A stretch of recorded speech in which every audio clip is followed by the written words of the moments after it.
Hola, ¿cómo están? Reciban un cordial saludo. El día de hoy vamos a desarrollar la segunda sesión de nuestro módulo de Sagradas Escrituras. Y el tema que vamos a ver es uno de los temas más importantes, ya que es el tema del canon bíblico. Así que no se lo pierdan. Comencemos con un ejemplo, o comencemos con un caso hipotético. Imaginémonos que estamos en un lugar y hemos perdido nuestra Biblia, no la pudimos llevar con nosotros, se nos quedó en la maleta, en el aeropuerto, y entonces necesitamos encontrar una Biblia para poder seguir en contacto con la palabra de Dios. Entramos a una librería y nos podemos encontrar una cantidad muy grande de ejemplares que van a decir en su pasta Santa Biblia. Vamos a encontrar la Biblia de los mormones, la Biblia del pueblo de Dios, vamos a encontrar la Biblia latinoamericana, la Biblia de Dios habrá hoy, la Biblia de los testigos de Jehová. Podemos encontrar una gran cantidad de oferta de libros y todos van a decir Santa Biblia. ¿Cómo puedo saber yo como católico cuál Biblia es mejor para mi lectura y para conocer mejor la palabra de Dios? Para poder distinguir adecuadamente, examinemos las diferencias entre una Biblia católica y una Biblia no católica. ¿Qué diferencias podemos encontrar? Una Biblia católica normalmente tiene 46 libros en el Antiguo Testamento y 27 en el Nuevo Testamento. Una Biblia cristiana no católica va a tener normalmente en el Nuevo Testamento los 27 libros, pero en el Antiguo Testamento va a haber una diferencia. No va a tener 46, sino 39 libros. Otra diferencia importante es que las Biblias cristianas no católicas utilizan la palabra Jehová para referirse a Dios, mientras que en las versiones católicas encontraremos otros términos como el nombre de Yahvé o como también puede ser la denominación del Señor. Las Biblias católicas en su mayoría tienen comentarios y notas explicativas, además de una introducción para cada uno de los libros. Esto es importante. Las Biblias cristianas no católicas, por lo general, aunque hay excepciones, no traen estas introducciones o carecen de comentarios al pie de página. Esto es así porque el criterio de Lutero a la hora de interpretar las Sagradas Escrituras era que nadie tenía que decirnos cómo interpretarlas, sino que el Espíritu Santo en ese momento nos iba a revelar lo que debíamos saber. Esto hace que normalmente estas versiones de la Sagrada Escritura carezcan de estos comentarios que son indispensables a la hora de interpretar un texto que fue escrito en una cultura muy distinta a la nuestra, hace muchísimo tiempo, con otras costumbres, con otra forma de ver el mundo. Ese es uno de los grandes aportes que hacen la mayoría de versiones bíblicas católicas, son estos comentarios y estas reflexiones, que si bien es cierto no son infalibles, son una guía bastante útil a la hora de interpretar adecuadamente las Sagradas Escrituras. Otra diferencia interesante también es que en las Biblias católicas podemos encontrar tanto el Nihil Obstat como el Imprimatur, que son una especie de autorizaciones de que la versión bíblica ha sido revisada en su traducción y entonces está adecuada para poder imprimirse y para poder darse al público. Entonces, las Biblias católicas normalmente tienen este tipo de permisos y vale la pena buscarlo siempre al inicio de la Biblia, al inicio de las primeras páginas. Y normalmente las Biblias evangélicas no tienen esto porque definitivamente ellos no tienen una autoridad central que determine estas cosas. Entonces, con estas diferencias podemos ya tener un punto bien interesante para saber cuándo estoy frente a una Biblia católica y cuándo estoy frente a una Biblia cristiana que no es católica. Esto es útil. Y ahora, el elemento del canon que vamos a estudiar hoy es uno de los fundamentales, ya que sabemos nosotros que las Biblias católicas normalmente tienen esta lista de libros en el Antiguo Testamento de 46 libros, mientras que en las versiones no católicas vamos a encontrar 39. De dónde surge esta diferencia o por qué no son iguales las listas, lo veremos a continuación. La palabra canon es una lista concreta de los libros en los que la Iglesia ha reconocido las huellas del Espíritu Santo y la huella de Dios y tiene un mensaje transformador para nosotros. Es como la lista oficial. Es como la lista segura de los libros que nosotros podemos consultar y tener realmente contacto con la palabra de Dios. La literatura cristiana primitiva e incluso la literatura del Antiguo Testamento era muchísimo más amplia de lo que nos muestran las Sagradas Escrituras. Tanto en el Antiguo Testamento como en el Nuevo Testamento hubo una selección de libros. Esta selección de libros obviamente fueron llevados a cabo por las comunidades, primero judías, luego las comunidades cristianas, que van a ir discerniendo en el paso del tiempo qué libros realmente contienen una palabra inspirada por Dios. Aquí no podemos excluir la acción del Espíritu Santo. Si nosotros excluimos la acción del Espíritu Santo, nos quedaríamos con una visión vacía de este proceso y lo veríamos como nada más acciones de hombres que deciden qué libros conviene que estén y cuáles no. Pero aquí en esto el Espíritu Santo se ha venido manifestando grandemente y en especial en el Nuevo Testamento la literatura cristiana primitiva fue muy abundante. Y la acción del Espíritu Santo en las primeras comunidades nos permitió a nosotros poder tener una lista segura de libros y no una lista de libros que obviamente podrían haber confundido o contaminado nuestra fe. Ya en ese tiempo teníamos una infiltración muy grande de la gnosis o de otras visiones de Dios o otras visiones de espiritualidad que se mezclaban en algunos casos con el cristianismo para de esta forma llegar a más personas. Entonces, gracias a la selección que hace el Espíritu Santo a través de estas personas, a través del servicio que hará luego el magisterio de la Iglesia, vamos a tener nosotros una lista más segura de los libros que componen las Sagradas Escrituras. ¿Por qué surge esta diferencia? Muchos se sorprenderán y pensarán que esto es algo reciente, que los católicos y evangélicos tenemos cánones de Biblia diferentes en el Antiguo Testamento, pero esta diferencia es mucho más antigua que eso. No es ni siquiera de la época de la protesta, sino que tendríamos que remontarnos mucho más atrás. Tendríamos que irnos a la época de Cristo, cuando ya en esa época de Jesús y de los primeros cristianos, ya habían dos cánones del Antiguo Testamento. Uno llamado el canon palestinense, que se tenía en la zona de Palestina y que utilizaban algunas comunidades, escrito en hebreo, que contenía 39 libros en el Antiguo Testamento, y otra versión que se utilizaba mayoritariamente fuera del territorio palestinense, que estaba escrita en griego, que utilizaban los judíos de lengua griega, pero de raza siempre vinculada al pueblo de Israel, que era la llamada Biblia de los 70. A nivel de historia se cuenta que en esas épocas, antes de Jesús, 70 rabinos judíos realizaron un proceso de traducción del Antiguo Testamento y lo compilaron en una versión que llegaría a conocerse como la Biblia de los 70. Ya, en este trabajo que tuvieron, obviamente un trabajo muy arduo, porque esto de traducir el texto de las Sagradas Escrituras es un compromiso bastante grande. La traducción no puede nunca ser una traducción literal, muy difícilmente puede realizarse una traducción literal. En la mayoría de casos ellos tuvieron que interpretar algunos pasajes o algunos términos buscando siempre el sentido original de lo que Dios quiso decir, más allá de la literalidad de las palabras. Entonces, eso va a hacer que la traducción de los 70 y el canon palestinense, aún en los libros que tienen en común, van a tener algunas pequeñas diferencias a la hora de la traducción, y eso va a ser súper importante a la hora de definir cuál de esos dos cánones debía seguir la iglesia cristiana que vendría después. ¿Es importante que exista una lista oficial?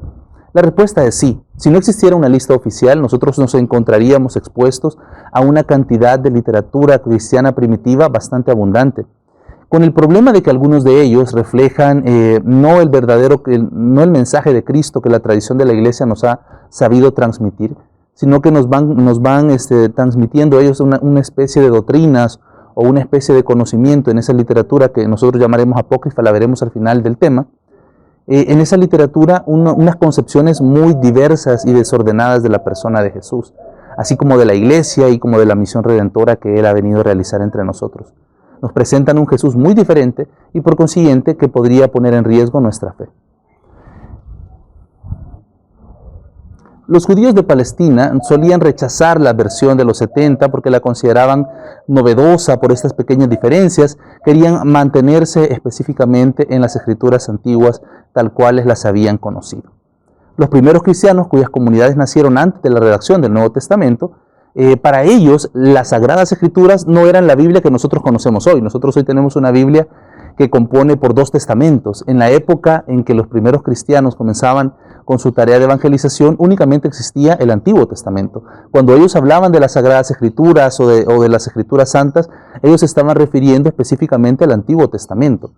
¿Ya? Va a ser poco a poco en este proceso de los primeros años del cristianismo cuando se van a comenzar a poner por escrito los hechos y palabras que Jesús realizó en su vida pública. Y eso va a ir dando como origen luego los evangelios, luego vendrá Hechos de los Apóstoles y las cartas de Pablo y las cartas católicas que ya conocemos, también la carta del Apocalipsis. Es interesante también saber que no van a ser los evangelios posiblemente el primer escrito del Nuevo Testamento, sino que esto va a hacer honor a una de las cartas del apóstol San Pablo, que van a ser documentos que por la misma necesidad pastoral se realizan directamente y van surgiendo según la necesidad que existe. Entonces llegamos a un punto en que nos llegamos a plantear los apóstoles y San Pablo qué Biblia utilizaban, o Jesús cuando hablaba y predicaba y narraba, qué Sagradas Escrituras habrá utilizado. Sabemos nosotros, por la referencia que nos dan los evangelios y otros libros del Nuevo Testamento, que normalmente las comunidades cristianas mantenían el uso de la Biblia de la versión de los 70, es decir, aquella que estaba en griego y que tenía 7 libros más. Lo sabemos por esas pequeñas diferencias que les mencionaba hace un momento a la hora de la traducción. O sea, esas diferencias pequeñas que existían entre la versión de los 70 y la versión del Código Palestinense nos dan a entender con facilidad que cuando se cita el Antiguo Testamento en los pasajes del Nuevo Testamento, normalmente se hace citando la versión de los 70. Eso nos da una pauta muy buena, y si bien es cierto, algunos discuten si este es un elemento definitivo, sin embargo nos da a nosotros un indicio muy importante que las primeras comunidades, seguramente los apóstoles y muy posiblemente Cristo y sus primeros discípulos utilizaron también el canon de los 70, la versión de los 70 con 46 libros. ¿Cuáles son estos 7 libros que se encuentran en la discordia entre estos dos cánones? Es decir, ¿cuáles son los libros que tiene el canon de los 70, la Biblia de los 70, y que carece la Biblia palestinense? Estos son los libros que para nosotros los católicos y en el ambiente de estudio se conoce como deuterocanónicos o del segundo canon. Son libros que originalmente pudieron algunos tal vez estar escritos en hebreo y arameo, pero al momento de que se realiza la traducción o la selección de estos libros, ya únicamente se mantenían copias en griego. Y esto va a ser de alguna manera que por eso algunos grupos judíos no los vean como tan legítimos, por desconocerse sus originales en hebreo o arameo y solo conocerse sus originales en griego. Estos libros van a ser el libro de Judith, el libro de Tobías, los 2 libros de Macabeos, el libro de la sabiduría, el eclesiástico Baruch y partes en griego del libro de Daniel y de Esther. Esos van a ser los libros deuterocanónicos que generan esta diferencia entre el canon de los católicos y el canon de los cristianos no católicos. Es interesante también aquí hay otro punto de términos, porque mientras nosotros llamamos deuterocanónicos a este conjunto de textos, nos topamos también con que en el ambiente cristiano no católico a estos libros se les llama apócrifos.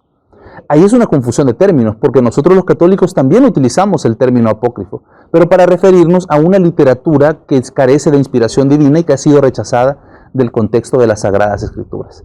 Así que eso también lo vamos a ver más el canon del Nuevo Testamento. Esto no va a ser un proceso de un día para otro, de hecho es un proceso que se tomará mucho tiempo, sobre todo porque al inicio del cristianismo hubo literatura cristiana inspirada que fue conocida en un área del Imperio Romano o del Imperio de la época, y luego otras en otros. O sea, no todos conocían al mismo tiempo esta literatura y pasó mucho tiempo hasta que pudieron cada uno de estos textos que componen hoy nuestra Sagrada Escritura llegar a un conocimiento universal o a ser de conocimiento universal. De esa manera también tendrían que surgir una serie diversa de concilios en los cuales se evaluarían algunos textos y se descartaría otros en afán de ir definiendo ya cuál puede ser la lista oficial de libros que componen las Sagradas Escrituras. Podríamos hablar, por ejemplo, en un inicio del Concilio de Hipona en el año 393, el Concilio de Cartago en el año 397 y 419, el Concilio de Florencia y el Concilio de Trento, por mencionar los más importantes. En este último Concilio de Trento, solemnemente reunido el 8 de abril de 1546, se definió dogmáticamente el canon de los libros sagrados. Los concilios Vaticano I y Vaticano II únicamente reafirmarán o ratificarán lo dicho en el Concilio de Trento. En el ambiente cristiano no católico, los iniciadores de la protesta solo admitían los 39 libros del canon hebreo o del llamado canon o código palestinense y desconocían los otros 7 libros que nosotros llamamos deuterocanónicos.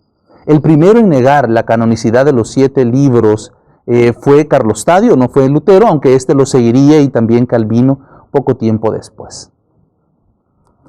En el año de 1534, Martín Lutero tradujo la Biblia de latín al alemán y tomó el canon hebreo de 39 libros, separando los deuterocanónicos como una especie de libros marginales, siempre dentro del contexto de la Sagrada Escritura, pero no en continuidad, como para dar a entender su opinión de que estos libros no merecían igual respeto y veneración. Sin embargo, él tampoco es el primero en quitarlos.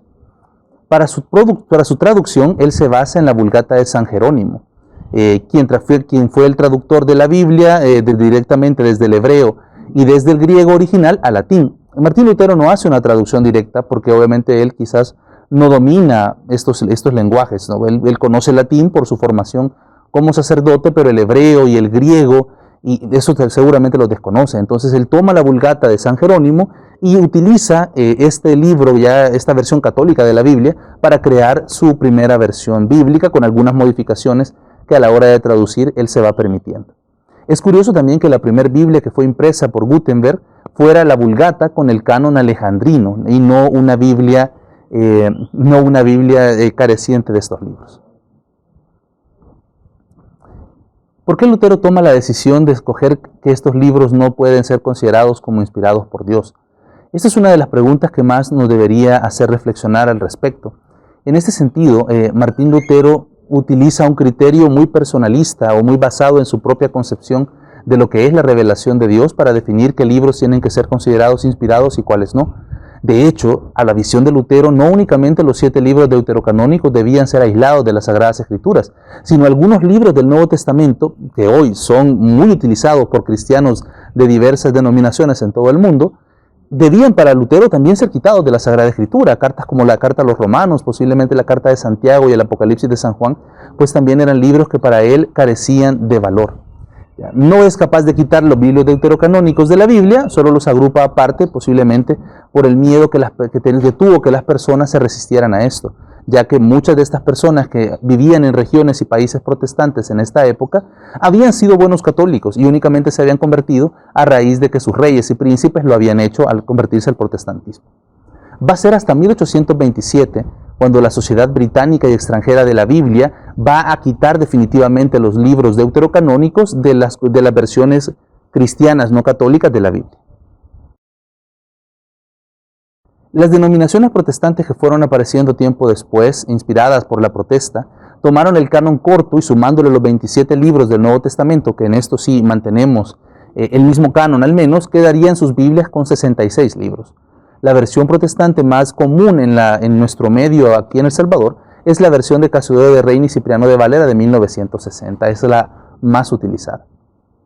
Esto no quita obviamente que existan otras versiones protestantes que sean muy utilizadas o extendidas. De hecho, en las mismas librerías seculares podemos encontrar a la par Biblias católicas, Biblias evangélicas, y nos damos cuenta de la gran cantidad de oferta que existe en este tipo también, habiendo algunas que se apartan de la versión tradicional de 1960 en el sentido, mantienen el texto, pero sí añaden comentarios e interpretaciones, como podríamos mencionar la Biblia MacArthur, la Biblia Thompson y la Biblia Plenitud, que siendo Biblias cristianas no católicas, sí mantienen comentarios e introducciones, siendo una excepción a la regla que ellos tienen. Los judíos, posteriormente al concilio de Yamnia, usarían el canon palestinense de 39 libros. Cuando el templo de Jerusalén es destruido y los romanos expulsan a los judíos de la ciudad santa y de la tierra santa, las comunidades que han subsistido se reúnen algunos de sus dirigentes en un concilio y tienen que definir cómo vivirán ellos su fe de aquí en adelante. En esta nueva búsqueda de identidad, ellos se van a tener que refugiar ahora en las Sagradas Escrituras, así como lo hicieron en el tiempo del destierro en Babilonia. Ya que el templo está destruido, la liturgia no puede realizarse, al menos la liturgia principal que se realizaba en el templo, entonces ellos se ven en la obligación o en la necesidad de buscar siempre un elemento unificador que les dé a la vez identidad cultural y religiosa. Y entonces, de nuevo, las Sagradas Escrituras que dieron origen a la sinagoga seguirán dando ese elemento al pueblo judío. Al momento de definir, tuvieron que tomar 2 decisiones importantes. ¿Qué canon bíblico vamos a usar? ¿Vamos a tomar el canon alejandrino de 46 libros o nos vamos a quedar con el canon palestinense de 39? Otra pregunta importante que tuvieron que resolver. ¿Qué relación tenemos los judíos con respecto a los cristianos? ¿El cristianismo es una secta judía, así como los fariseos y saduceos en su momento? ¿O estamos ante algo totalmente nuevo? Estas reflexiones llevaron a muchos de los líderes religiosos que se reunieron en Yamnia a tomar la decisión, por un lado, de elegir mejor el canon palestinense y rechazar todos los textos en griego como no inspirados por Dios. Eso obviamente desplazando los deuterocanónicos, pero además todo el Nuevo Testamento que estaba escrito en griego. Así que con esta decisión, el del concilio marcaba una pauta. Por un lado decidían qué canon iban a tener, pero por otro lado también decidían cuál era su relación con respecto a los cristianos. Y la relación que ellos iban a tener con respecto a los cristianos era una relación de división. Judíos y cristianos, desde ese momento, se consideran 2 realidades diferentes, hermanadas sí en la misma tradición que les da origen, en el mismo hecho de revelación o en la misma historia de la salvación en la cual Dios ha intervenido, pero desde ese momento ellos se consideraron pues en un camino diferente a los cristianos. Algo así también le tocaría al cristianismo ya en la época de la predicación de San Pablo a la hora de decidir cómo continuar el plan de evangelización. Entonces, a partir de este concilio de Yamnia, de manera general, los grupos judíos mantuvieron utilizando el canon de 39 libros, descartando el de 46. Cuando Lutero realiza su reforma, pues de alguna manera trata de darle al concilio de Yamnia, porque quiere quitarle a la iglesia esa autoridad, trata de darle al concilio de Yamnia la autoridad para definir qué libros son inspirados por Dios. Y eso es lo que va a producir al final que los grupos evangélicos, cristianos, no católicos de hoy en día, pues tampoco tengan estos libros y hayan escogido eso. A manera de conclusión en ese punto, yo creo que es importante ver cómo un concilio que tenía como finalidad o que tuvo uno de sus puntos principales definir que el judaísmo y el cristianismo son dos cosas diferentes y desacreditar al cristianismo como no inspirado por Dios, no debería ser el criterio que nosotros tomamos a la hora de escoger la Biblia que debemos usar. Creo que en ese momento le ganó a este señor Lutero, le ganó sinceramente su profundo conflicto con la Iglesia, más allá de lo que la razón le tuvo que haber dicho. La primera generación cristiana conoció una literatura mucho más extensa que la que tenemos hoy. En un primer momento los santos padres y luego los concilios locales comienzan a fijar los cánones que van a ir dando, como ya tratando de ordenar los libros que conforman las Sagradas Escrituras. La lista más antigua es el llamado Canon de Muratori, que es de finales del siglo II, en la cual podemos encontrar casi todos los libros ya que componen hoy la Biblia. ¿Quién decide que tal o cual libro forme parte de la Biblia? La tradición apostólica, asistida por el Espíritu Santo, que hizo discernir a la Iglesia que escritos constituyen la lista de los libros santos, es el autor principal de esta decisión. Es el Espíritu Santo quien al final nos ha ayudado a decidir qué escritos deben formar parte de las Sagradas Escrituras y cuáles no. ¿Qué criterios usó la Iglesia con la guía del Espíritu Santo para determinar esto? La certeza de que Jesús y los apóstoles habían reconocido en primer lugar el Antiguo Testamento como inspirado por Dios. La convicción de que los escritos del Nuevo Testamento contienen auténticamente la predicación apostólica, aunque no todos hayan sido compuestos por los apóstoles directamente. Sabemos que algunas de las obras del Nuevo Testamento no son directamente una obra apostólica, aunque sí reflejan la predicación de los apóstoles o la fe de las primeras comunidades. La constatación de su conformidad con la regla de la fe, es decir, con la sana doctrina que recorre todas las Sagradas Escrituras, su uso litúrgico antiguo y generalizado en las comunidades también era un elemento importante. El hecho de que ya las comunidades reconocieran estos libros para utilizarlos en la liturgia es un elemento que no se puede pasar por alto. Y por último, la capacidad que tenían estos escritos de nutrir la vida eclesial de las comunidades, es decir, que realmente nos transmitían la palabra de Dios que alimenta el alma. Hay que hacer un último comentario y al finalizar para hablar del tema de los apócrifos.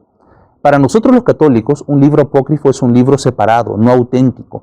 Es decir, carece de la inspiración divina porque aunque tal vez recoja algunos elementos de alguna tradición antigua o algún dato verídico, suelen estar mezclados con supersticiones, con anacronismos o en algunos casos con doctrina gnóstica. Algunos de los libros apócrifos que podemos mencionar de la primera generación cristiana, podríamos tener el Evangelio de Judas, el Evangelio de María, los Evangelios de Tomás, el Evangelio de Felipe, el Evangelio árabe de la infancia, el Evangelio de la Natividad de María, el Evangelio de María Magdalena, entre otros. La literatura apócrifa es muy extensa y valga decir que cuando uno lee esos documentos puede constatar que realmente el mensaje es diferente. La figura que se muestran de Jesús es muy distinta a la que nos ha sabido transmitir la Iglesia. Así que sintámonos dichosos nosotros de poder tener todo este legado que la Iglesia nos ha dado a través del trabajo para definir el canon y esforcémonos en conocer realmente qué libros componen las Sagradas Escrituras. Por mi parte esto ha sido todo, les dejo un saludo y espero que nos veamos en la próxima clase.